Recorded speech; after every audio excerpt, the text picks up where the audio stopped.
The best operators I know in e-commerce right now all share one thing in common. Brands, especially that are getting from sort of earlier stage 7 figures past initial product market fit and really clearly on the path to taking their business into the mid 8 figures. The best operators in that space that I know of right now who are starting to create that kind of success share this one thing in common. And that one thing is simple. It's something that anyone can do regardless of your background, regardless of your statistical thinking, regardless of your understanding and sophistication of meta ads, regardless of your financial training, all those things. It's something that actually anybody can do and has an outsized effect on your business. And that one thing is they are obsessed with creating clear and good quality experiences at every step of the journey with their customers. And I want to tell you what I mean by that today, because what I've come to believe is that one of the most important ways that you can generate success in your business, and one of the ways that you can actually catalyze all of the employees and partners and everybody who's working on your business. In fact, the way I would think about this is really, it's a multiplying force in your business, is if you can just get really good and really obsessed with making as sure as possible that you are creating experiences for your customers that do a great job, both communicating the promise of your product and then delivering on that promise over time. Now, it is simple in the sense that there is actually nothing hidden about that, right? There's no secret tactic here.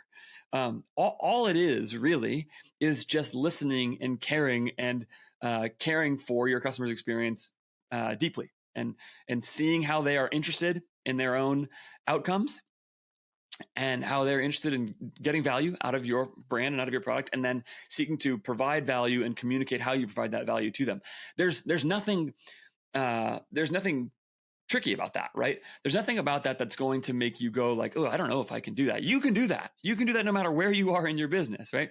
But it is not always easy, on the other hand, and there are a bunch of roadblocks along the way. Now, there's a lot of tools that help you do this, but what I think is that this is one of the crucial ways for you to cut through the noise of all the things that are out there. If you think in your mind that the number one way that you are going to get your business from, let's call it $3 million in revenue, $2 million in revenue, to $50 million in revenue, is to keep delivering, to keep clearly communicating the promise of your brand and then delivering on that promise to your customer. If you do that, and if you combine that with baseline financial model, I did an episode recently about what I'd call P&L design. You have a clear sense of where there's financial leverage in your business. Okay, again, you don't have to do every possible little thing along the way, but you just have basic clarity to the financial leverage that your business can create, the basic way your business creates profit, and you see a place where you can do that, and then you obsessively try to make it so that your customer experience can be great.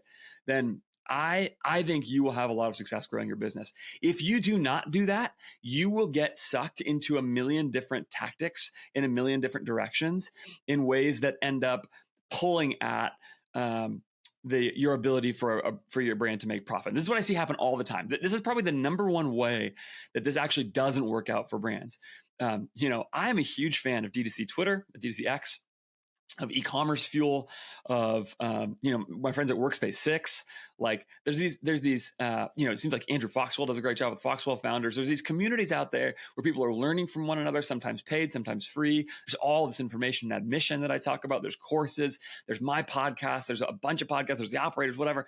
And so there's a sort of nonstop flow of information, and all of us, every person I've talked to in this, who is trying to create content to help other brands grow, is doing that not from a pure mercenary perspective. Like, look, I have sponsors on this podcast. It's definitely one of my revenue streams. I'm not going to be dishonest about that. It's important, but I really do turn on this mic and turn on this camera and think to myself, how do I, as clearly as possible, communicate to you in a way that distills the things that I'm seeing across the brands that I'm working with and the other people that I'm talking to in the space, that is going to be translatable for your brand so that you can generate a better business for yourself, right? Like it's sincere in that respect, right? We're really trying to do that. But there's this problem in the software providers I know of are doing the same thing. The software providers see something going on in the e-commerce space and they go, you know what, we could generate software that makes that easier for people. And so there's massive amounts of stuff out there to do these things, but it becomes overwhelming. And it's really hard to filter all of that stuff through. And so this episode is a reminder to you of the core driver of your business's success that I see over and over in these conversations and interviews that I do with different operators and different other folks in the space, with the things that I'm seeing with my clients. I'm just watching over and over as customer obsessed people and customer obsessed operators who build their teams and their brands around how to deliver value to their customers do this. Let me give you a couple examples, okay? So first, there is the actual product level promise, okay?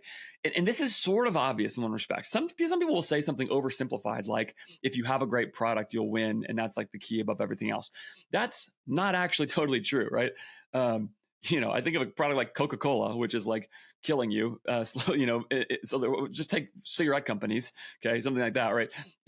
It's not a great product, okay? It's not a great product, and yet those companies for a long time made a lot of money. You can make a lot of money selling garbage. There's no question about that. Your job is probably easier if your product is great, but even that is not always true. So a great product may help, but I think actually even more than a great product per se, it is a product that delivers on the specific promises of the customer in a way that generates value for them. And so in that respect, yeah, it's another way of phrasing the phrase great product. But what I really mean by that is not that your product has to be, unique. Your product has to be groundbreaking or whatever. What I mean is there's a kind of attention that some customers pay, or some operators pay, to how customers are interacting with their products in a way that ends up helping them deliver more deeply on their promises. So like, for example, I saw some reviews of a skincare brand at one point where customers were talking about how they didn't like something about the texture of the way the product was being applied on their skin.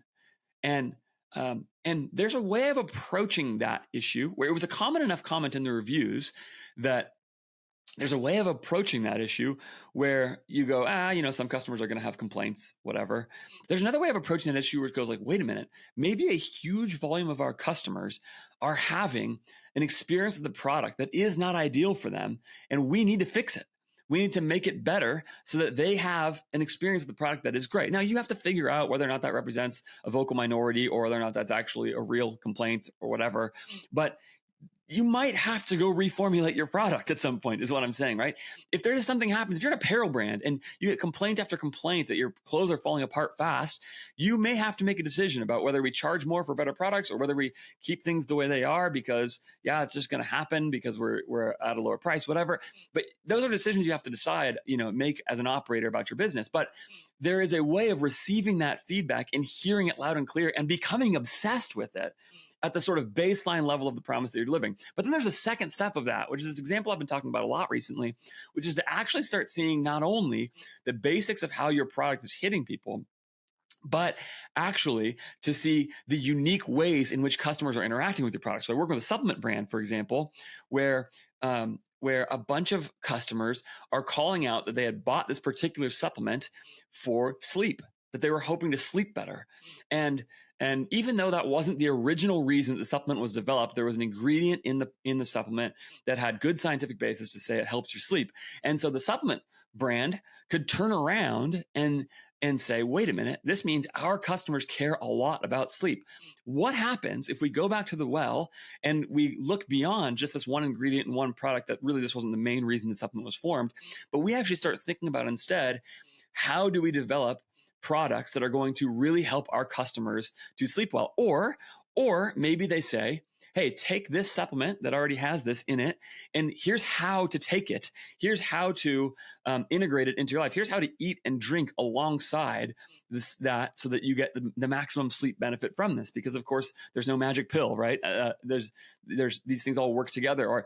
Or you could do this a million different ways. And I've watched brands do this where they start to see the unique ways in which customers are operating with their products, and they hear that and they recognize that element of the customer's experience with the product, if that shows up in 3 reviews or 5 reviews, it probably isn't a vocal minority. It's probably actually a larger percentage of people, because people's experiences, while they resonate strongly to themselves, they feel strong to themselves, they actually aren't that unique. Honestly, I've said this before. Honestly, I do not know why you would not be considering hiring talent in the Philippines with my friends at More Staffing if you are growing an e-commerce business and you are already remote. There's a very simple value proposition here. There's a win for both sides of this equation, and it goes like this. There are people with deep e-commerce resumes in the Philippines. If you are thinking about Filipino talent entirely as $5 an hour virtual assistants, you are thinking about it wrong. There is way more opportunity than that, and you're missing out on it. And people with great talent who want to work in your business, and you can attract high-end talent, people with deep resumes, by offering what is top dollar in the Philippines, but is still meaningfully less than that same talent would cost in the US to be in your business. That creates a win for both parties because you can pay a great salary, and at the same time, you can make it so that your books are not fat. You are trying to run a lean e-commerce business with a lean OpEx, and you can do both at the same time. Go to morestaffing.co/AF. I have used More Staffing across every part of my business. Like, I love them. They have added a huge amount of value. I'm hoping to get to the Philippines soon to go meet in person. They are like really crucial parts of my business. They should be in yours as well. More Staffing is the people I trust to go help you identify that talent, recruit them, train them, onboard them, coach them. And if you hire somebody with More Staffing and they don't make it in your company for a year, like it's a hire that doesn't work out because hiring is hard, they will help you replace that person for free at no additional recruiting costs. So go to morestaffing.co/AF to get started with More Staffing today. The point is, what great operators will do is then they'll think about their product development pipeline. They'll think about the way that they can better equip customers to have success with their product if there's a specific way it needs to be used to get the value that they're trying to get. And they'll begin to think that way. This is where, like, sometimes I've seen people in food and beverage use samples really effectively, where or sort of anything that involves smell, use samples really effectively, where it's like, wait a minute, the customer wants the product, but it's not really best to buy just one version if there's multiple flavors. Okay. And so what we're going to do instead is develop a way to make it so that the customer can have the best experience possible because they are interested in your food product or whatever, right? But they don't know which flavor they're going to like best. And so, a brand will turn around and create a sample pack. And that sometimes means, a separate, if you, depending on the brand and stuff, that might mean developing separate packaging. It might mean developing separate, like, operational flows. It might mean working with your 3PL differently. It might change how you do pick and pack. It might change your margin, etc. But customer-obsessed brands will do it, and they will see success. I remember hearing from Shireen Albert at one point talking about this when she was at Bobby. She said the thing they realized at some point was that the way to get customers in the door was around a sample offer, like a trial kind of offer, so that customers weren't ready to commit all the way to this formula. And it makes sense. It's formula. The customer probably wanted to make sure, even if they liked the idea of Bobby as a formula, they wanted to make sure that their baby liked the formula and would drink it, etc. Moms are going to be really concerned about that sort of thing with their babies. And so a sample offer probably meant retooling large parts of how their business operated, but they knew that was the best way for the customer to experience the product in a way that reduced friction for the customer. That's a great experience for the customer. If they have a real concern about this, to be able to sample it first, to spend a little bit less money up front and to try that out. And they said that became the offer through which they got all of their customers. And if you think about that, right, that helped explode their business, the good kind of explode, right? Help them grow their business massively. And if you think about that, what that requires is just paying careful attention to how your customers are interacting with your product, and then doing everything you can to make that experience as good as possible and as accessible as possible, reduce friction, etc. So many operators need to go through that process with their product and their customer. They need to, whether it's with surveys, whether it's getting on the phone, whether it's reading reviews, sending emails, like whatever you have to do to learn how customers are interacting with it. Where are they coming from? What other products were they coming from? What's their understanding of the category? Is it a new category? What are all the questions they have? And what can you do at the level of product and formulation and samples and initial offers, and offers starts to move us towards the marketing end of this, which I'm going to talk more about in a second. But really thinking through all of those things to go, how do we do that? It is amazing how far that gets you. It is amazing how far that gets you. And people underrate this because it sounds sort of squishy. It's not very quantitative. I can't sit here and give you an example of something like, customer doing X with this thing generated 30% growth and and then those stories probably exist, but people hold them a little bit close to the vest. So I don't have that number for you. I'm just telling you, I'm watching good operators do this over and over again. They're seeing this. I watched another operator of mine completely, this is a client of mine, completely retool their 3PL situation. They have a complicated shipping supply chain, basically, right? Logistics chain. Okay. Because their product needs to be kept cold. And so they have to find a really specific 3PL provider, et cetera. But like within like 2 months of moving to a 3PL that could really consistently ship cold products, get them delivered very, very fast from the warehouse to the customer, they sped up the shipping time, which made it so that it reduced essentially like problematic deliveries where the product didn't come right. All of those things. They saw their returning customer revenue drastically increase, like to the tune of like 80% within a couple of months. Now, it's not the only thing they did. They did a lot of other stuff as well. But it made a huge difference. Now, it was a huge job. My client was stressed out for like a month and a half and is maybe still kind of stressed out about it to do that. But it clearly made a gigantic difference to the customer's experience. And so they dug really deeply into it because this was core to the way the customer interacted with the product. It was core to the way that the customer, the brand delivered on its promise to the customer, made the experience better for everyone. And what happened? Customers came back more often. Suddenly the returning customer rate goes up. Suddenly your whole business is more profitable because now you're generating revenue apart from ad spend. Every customer you get is worth more money. And you are now much better set up to approach and produce larger scale. Okay. That's what you've got to think about. You've got to think about this in your business and you've got to care about it a lot and look to those places. Now, some of you may not have as big of wins or whatever in that particular spot, but like if you're an apparel brand, understand where and how your customers are wearing your products, right? Like understand it deeply. No, are they wearing it to work? Are they wearing it around the house? Are they wearing whatever? I once worked with another brand that really loved this one particular product of theirs. And yet it wasn't really clear to me that the customer cared that much about it. And so there was this mismatch between the thing that the brand cared about and thought was great and what the customer cared about and thought was great. And there's all of these different, so, that's normal in one respect, right? You go to market with an idea in your mind and you think to yourself, this is going to be great for the customer. You have an idea, but maybe the customer doesn't care about it the way that you do. And so you have to retool and reshape and rethink along the way.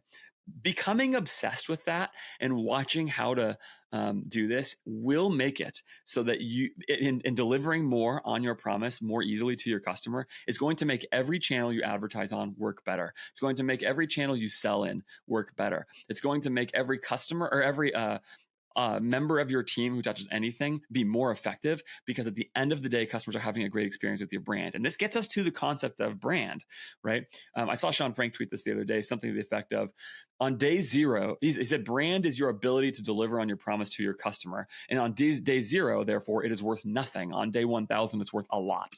And I think that's totally right for how D2C brands, as they're growing in their 7 and early 8-figure stages of their businesses, need to think about the concept of brand for themselves, right? It is this ability to deliver on your promise at scale to your customer so that your customer has a great experience with you, loves it, talks about it, leaves positive reviews, all of those things. And that's what you've got to dig into a little bit more. Brand is not a pretty picture on your website. It's not beautiful photography. That may be helpful in building a brand, but it's not really the main thing. It is actually this ability to do this over time. And that's how you establish something that people really care about, resonate with, and that can actually grow. All right. Having said all that, there is another element of this that is easy to lose sight of, which is the marketing side. Because once you can deliver on that promise, now you have a challenge, okay, which is to actually communicate about that promise that you are delivering, okay? Once the customer is going to have a great experience with the product, now you have to tell them that. Because a customer who's new to your brand doesn't know that. They don't know that you've worked really, really hard to solve all these problems. What they instead think probably is the same thing they think about every other brand in your category. They don't really understand why you're differentiated, and they don't really understand how you've made a point of making it easier for them, et cetera. So you have to go and dig into that a little bit more. And this is another thing I've watched really clearly with brands that I'm working with, where the brands that I'm working with that are really successful, one of the things that marks them is that they care so much that when the customer goes from the ad to the website, it's a great experience. Almost all of them are putting real money and real time and real effort into thinking through more, how do I do this? One client of mine recently was using sort of a custom. They had an element of their product that included a custom like box that you could build, right, with a bunch of different products all at once. And so you could select them all on one page, and select a bunch of different products, put them all in one box, etc. And the builder that they used for that, like sort of custom build your own product thing, in their telling, was pretty crappy. It was not a very good builder. It was limited in what its capacity was. And so they were frustrated. And yet that builder was a really good way for a customer to experience their product. So they had this problem, which is that the custom builder is a good idea because for the customer, building a build your own sort of box approach was really useful. On the other hand, the actual software for that box wasn't very good. So what did he do? He couldn't find a developer who was willing to work on it very well. So he just went and learned and figured out how to code it himself. And I don't know that he has like a super deep coding background, like or anything like that, but he just decided this matters too much for the customer experience for me to just let this sit here and be a crappy experience. I am going to knock down whatever problems I need to knock down. If there are barrier walls in the way of me delivering value to the customer like this, it's a problem. Because if the customer can check out easier, if the customer can build their box easier, it's going to make a big difference to their experience. That's going to generate value for the customer and make it easier for them to get the things they want, which is in turn going to generate value for my business. And so they solved the problem. They wouldn't let it just sit there and deal with it. And this is another thing I watch happen all the time. There's this inertia with your website. Brands have their website and they go well, it's just like, it just kind of is what it is. And that's the best experience we can have. And or just sort of nobody updates things or whatever. And that's a real problem. Like, if you care about growing your business, keep pressing in. Resist the urge to make sort of broader adjustments to your website and think more about how you build really tight, well-messaged funnels to customers that's going to make it easy for them to find the things that they need, that's going to present an offer that makes sense. This gets back to the thing I was mentioning earlier, right? And become obsessed with driving that all the way through your business. Again, the brands that I see that do a really good job of this realize that those elements, like communicating clearly on a landing page, having an offer that makes sense, making sure that all of your creative is messaging down to people's really specific, really direct experience. I did also an episode recently about this idea that like you want to go deep if you want to as a way of going wide. Know exactly how your customers are interacting with your brand. Speak to those situations. Know how they're interacting with other brands in the category. Speak to those situations and do it all the way through the funnel. Do the hard work of building the lander, building the offer, building the custom PDP. Like this is where I think like somebody like FERMAT, who I've taken as a sponsor recently, is going to be a crucial player in this space for years to come, because brands that are good and effective are going to use FERMAT, which is the best tool I know for this, to build these extremely custom, carefully designed experiences that speak really specifically to customers and to their experience with your brand and your product at scale.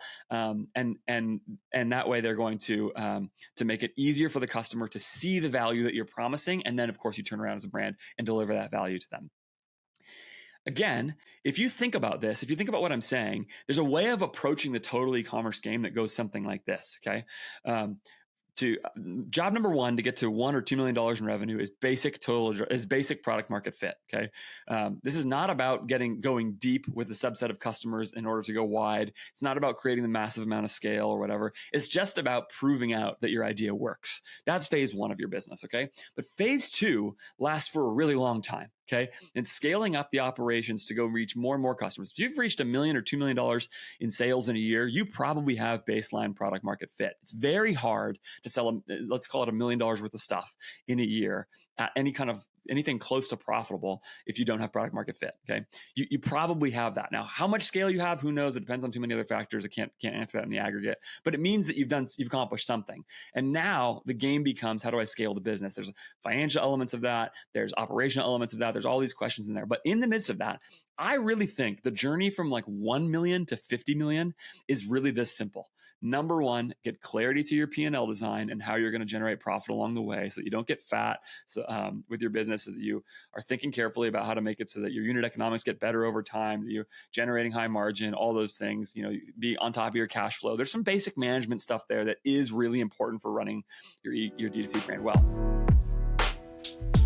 I seriously believe that if you are actually going to care about delivering value to your customers at scale and communicating that effectively, for many brands, there is no better tool to doing that than by building incredible, tight, well-considered funnels with FERMAT. You can go to fermatcommerce.com/AF. The link is in the show notes, of course. But FERMAT is a mix of the best software in the game for building full funnels the same way that you build ads. That means, well, if you are running some creative angle on your ad and you want to communicate that creative angle all the way through the funnel, then you should want to do that, right? If you're listening to and enjoying this episode, then you should want to do that, right? You can build custom landing pages and then custom PDPs attached to those landing pages, and then custom carts with custom upsells attached to that same flow, all with massive speed on the fastest loading software I've ever used, incredibly easy built-in testing. It is way easier to build different offers, different bundles, things like that, because they've built the software to make it as easy and fast as possible for you